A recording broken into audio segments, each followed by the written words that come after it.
Merry Christmas and welcome back to another epic cooking video.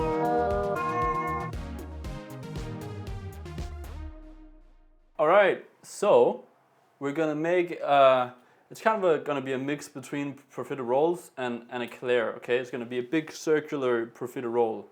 And for that we're gonna do crème pâtisserie, okay? So we have 500 milliliters of milk here that we're just going to bring to a simmer.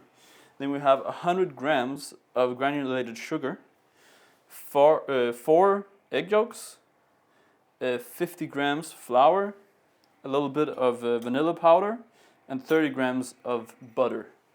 The milk we just want to bring up to a simmer, okay? Nothing crazy, nothing cray-cray. And while that's happening, we'll mix the sugar and egg yolks together, okay?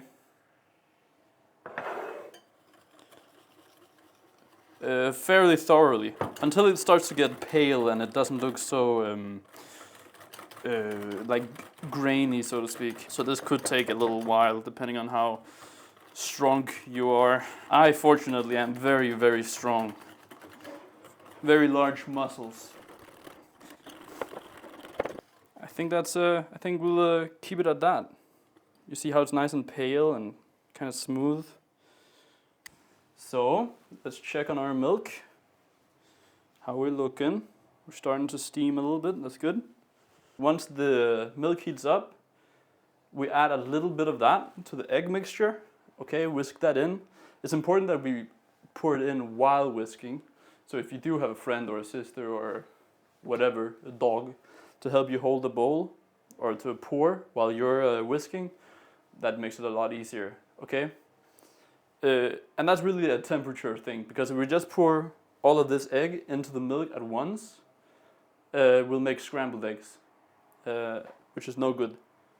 So a little bit of milk into the egg, and then the egg into the milk. Nearly forgot a very important thing, didn't I? Forgot to add the flour into the egg yolk mixture, okay? So we sift it to avoid any lumps. Okay. Very important to use the largest sift in the world. Bada bing, bada boom. And then we whisk. I really like using very large sieves and very small bowls. That just makes me happy. That's looking nice, no lumps, wonderful. And so now this is ready to be mixed with the milk. And for that, I think I'm gonna need the help of Santa's little helper.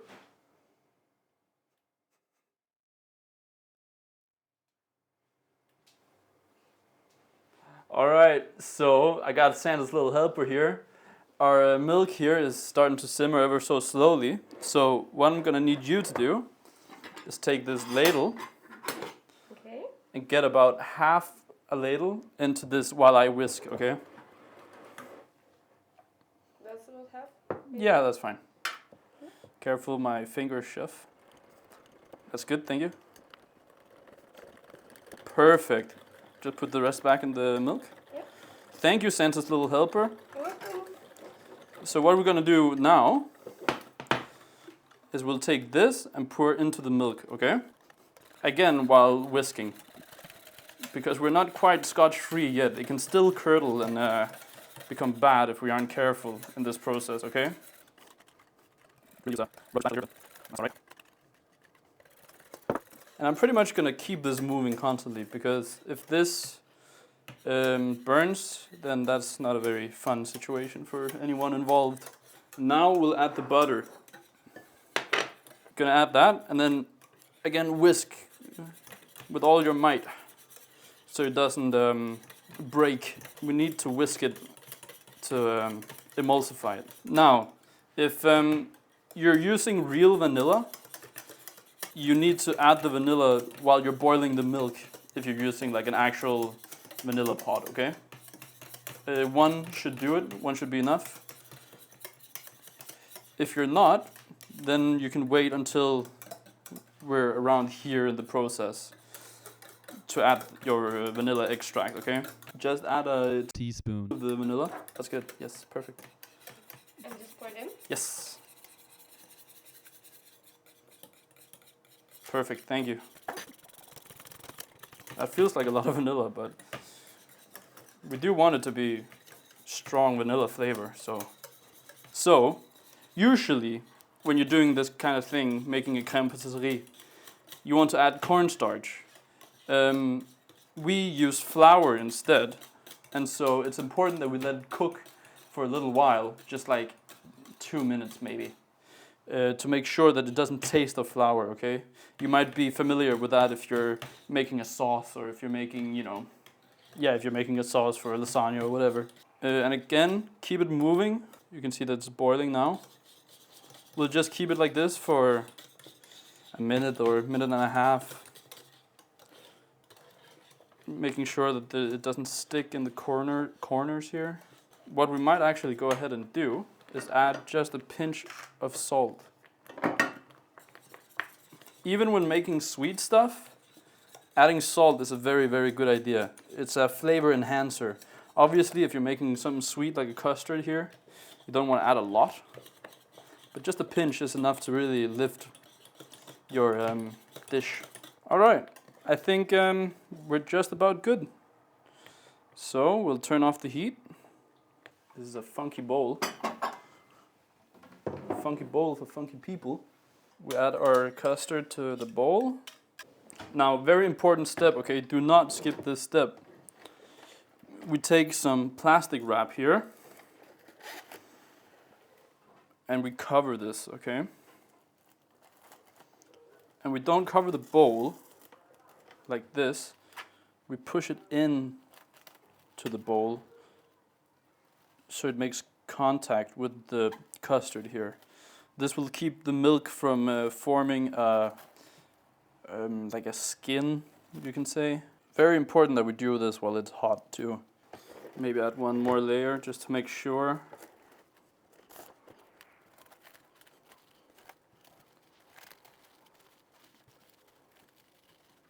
And that's it. Now we let this sit out at room temperature until it is room temperature, and then put it in the fridge. It gets nicer if it sits overnight, but if not, then just make sure that it's nice and cold before you use it, so we get that texture that we want. It will firm up. So we're making fucking profiteroles, okay? But profiteroles usually are little small, like little dots, okay? Little rolls almost, okay? What we're gonna do is we're gonna try and do a ring, and it'll be kind of like an eclair, okay? But a ring, but a profiterole, okay? It'll be good. So we got 100 grams butter here. We got 250 grams water. We got 150 grams flour, all-purpose flour, and we got 250 grams eggs.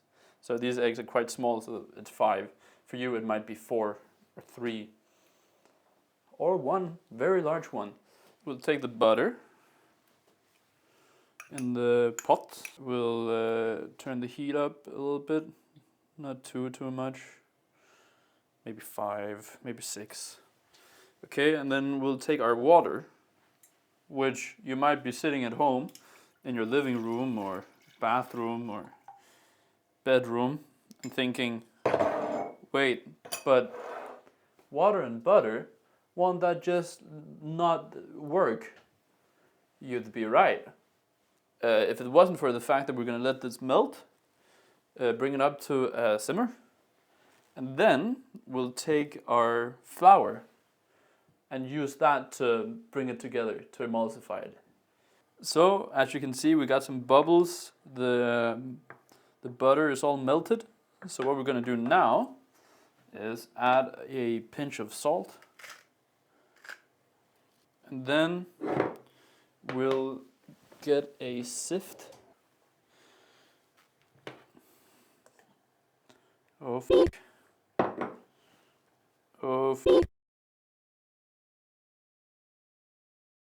and then we stir vigorously, okay? This is going to turn into a dough ball, pretty much. It's important to be kind of vigorous in this process, or else you'll get burnt dough. and we don't want that. So as you can see, we have a dough that we just want to cook all the flour flavor out of. Minute or two, just keep it moving. This texture is perfect though, this is exactly what we want. What we also want to do is take our oven here and just preheat that bad boy to 190 degrees Celsius. Our profiterole dough is looking nice. Maybe just a minute more. We don't want our profiterole to taste like flour. That would be a shame. I think that's fine. Let's take it off the heat. And let it cool for 10 minutes because next step is adding the eggs. And that's going to be problematic if the dough is really hot. The eggs will cook. So let it sit for 10 minutes. And then I'll see you back here in the kitchen in lovely Stockholm, Sweden. Merry Christmas. Okay, so our flour, water and butter mixture here is cooled down. So now it's time for the eggs. And for that, I think I need the help of Santa's helper. Here she is. Okay, so we need to pour these eggs in one at a time. So please, Bella, egg please. Just one. So make sure the egg is nice and incorporated before you add another one in. This may have been easier with a whisk. Or a stand mixer if you have one. I'd recommend using that. Egg please. Egg provided. Thank you. Egg please. Ooh. Thank you. Egg please.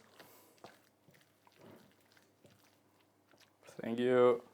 Egg please. Thank you, little helper, little elf Bella. You're welcome. She's nice, isn't she? Jesus.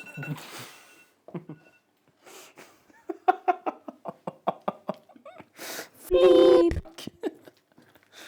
It's time to wake up. See, this is really what we're looking for, like a nice, homogeneous, sort of thick paste. This is looking pretty perfect. Boom! So my idea for this little pastry, profiterole eclair hybrid, is we take a bowl like this, we trace around, and then we'll use a piping bag to make a nice even circle of the profiterole dough. Yeah, so basically don't do that unless you want a nice graphite circle on your pastry like here. Just literally flip the parchment paper around because you'll still be able to see the drawn circle. Okay, moving on. So ideally, you'd use a piping bag for this. We don't really have that luxury, so we're just going to use a freezer bag and hope that it'll turn out fine. Bella! Jazz hands. Okay, just hold this. Merry Christmas. Thank you very much, Bella. No problem. Bye-bye. I've really never done this with a freezer bag. We want a fairly big hole. Like that. And then we just follow the circle that we drew earlier. We'll do 2 layers, I suppose. Okay, we got enough dough for 3 layers. It's alright. It's okay. Because now, what we can do is wet our fingers and kind of try and shape it a little bit, okay? Into the beautiful ring that it was born to be. Baking is such a roller coaster between like wild optimism and depression back to wild optimism, you know? That's roughly a pretty nice shape, so now I'll just one last time wet my fingers and then really try and make it like kind of smooth it out, you know?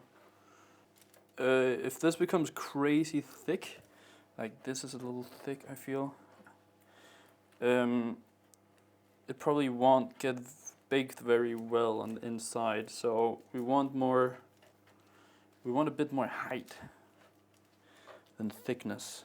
Okay? Yeah, I think that's gonna have to do.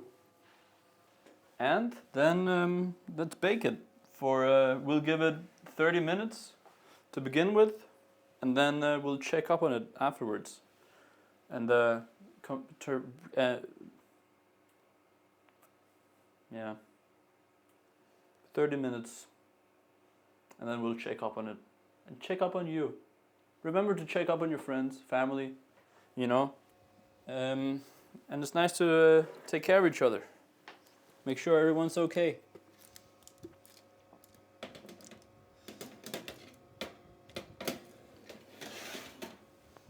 Bada bing, bada boom. All right, so if you follow me down here, look at this bad boy. I'd say that's done. So what we'll do now is just leave the oven door open, kind of like this, for let's say 5 minutes to really dry the cake out. So what the ideal is that it has a nice crust, but it's like soft in the middle, you see? So this should help with that. In 5 minutes time, we'll take it out of the oven completely, let it cool to room temperature. I just woke up from a nap. I'm really confused. Let's do this. Okay, so we're gonna make a really, really simple chocolate sauce situation, okay? So you're gonna grab our cream, whipping cream. We got our chocolate here, dark chocolate. Put that into a heat-proof bowl. Break it up. I know there's 100 grams of chocolate here, and we want to match that in weight with the cream. So 100 grams of cream. Sure, it's good enough. We take our chocolate and cream and put in the old microwave. Didn't expect that, did ya? Try like 600. Yeah. That's usually good for warming food. I'm not used to microwaving.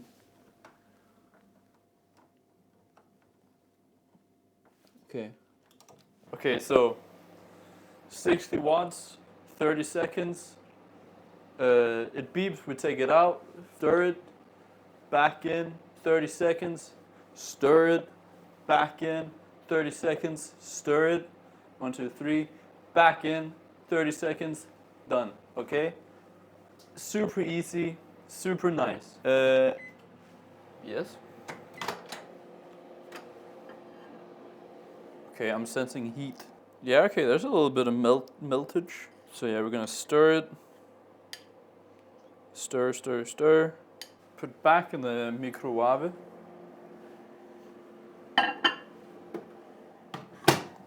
Six. You know what? We're feeling frisky. Let's do a minute. So, we're gonna take this and we're gonna cut it. I'm just gonna wait until this is done. Boom. See, now we're really cooking. You see how we're multitasking here? This is real life. Is it? Now the fan is going to cool down. Okay. Yeah. I was thinking like, are we getting radiated right now? Oh, it looks a little bit like it might not be. Trust the process. Okay, what the fuck? This is crazy. For the audience at home, it smells very chocolatey. Yeah, and it looks chocolatey, but the audience at home can see that. Yeah, I'm we sure. can. We've been filming all day. It's getting kind of late. I just woke up from a nap, so the mood may have gotten a little bit more loose and intimate. There you go. The world's easiest chocolate sauce. Holy shit. Next up, pretty intense step. We're gonna cut this in half. I guess we'll start with this end here.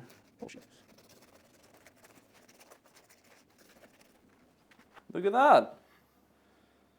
Oh, that's perfect. Wow. I'm impressed. Sometimes you impress yourself. Wonderful. Okay.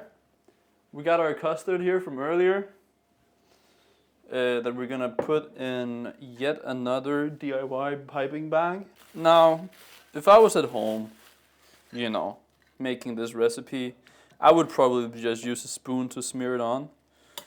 But because I love you guys, I'm gonna try and make it a little special, a little pretty. Yeah. That's nice. Okay. Close her bag up. Okay. Then our sauce here.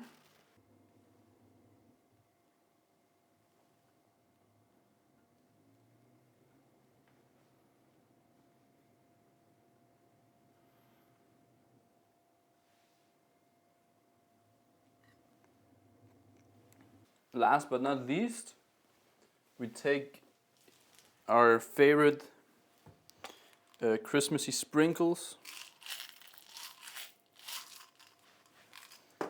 and we just give it a bit of love. And there you have it. The Christmas vanilla eclair with chocolate sauce and Christmas sprinkles. Make this for your friends, your family, your loved ones, your hated ones, anyone. Your dog, it's chocolate, don't give it to your dog. Take care of each other, love each other. Merry Christmas.